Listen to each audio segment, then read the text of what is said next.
Usembut Menteri Rangba kejela ubak kami ya katanat kampo yang polis ubak Preston Tensong ula ong bahaduk mentahi 4 Melayu Satya ya kejingtim bakin don ki mender ki banyo lat benwanrung sya Meghalaya hadien ke jingkendang jong ke Assam ya ki nong buhai nong bean hakaleng ki distrik. Haduk mentahi 4 Melayu jingtip Satya halur ke jingdon jong ki mender ki banyo wanrung syapo kejela ong ubak Preston habak keren syaiklap thai kubor hak arpasan trik naitung. Dah kaba pentikna, bana kaliang ka sorkar kan sa ajing tip syakipat ba, lada ki yok jing tip, lada ka don ka jing yok ban, ni ka jing yok wanrung. Ubak Preston Pyntip ru bana kaliang ka sorkar jela, kala shim ya kesin jam ki bakongsan, ban kanglat ya ka no kuno ka jing wanrung jong ki mender, kamtam hadien bak Assam, kala beteng ban kendang napang ki mender, na keleng ke jela.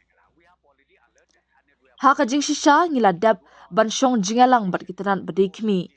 Ngiladap ru ban betha ya Director General of Police DGP bat kumju ru ya barok ki Deputy Commissioner bat Superintendent of Police bakin long ki bapet ngor bat husiar lada jia badan ka no kuno ka jingwan rung jong ki beriu ki basyak kendang na Assam sya Meghalaya ula benram. Usembut Menteri Rangba upentik naru bagi bor pahara ki bakentup ki BSF custom bat ki pulit ka jela ki lalong ki bahusiar bha bala batha ru bakin shimkya bantek lakam ya ki mender ki bala yok rung bean hapo ka jela.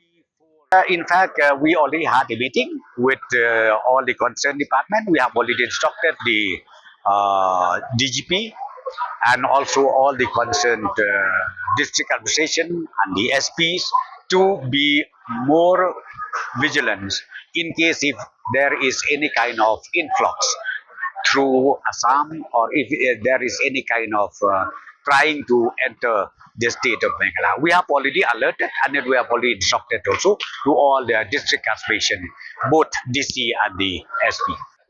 Till today, no information yet. We are yet to get any information, and we will update you if you have any detection. If we get any detection, I think, as I said, we will come back.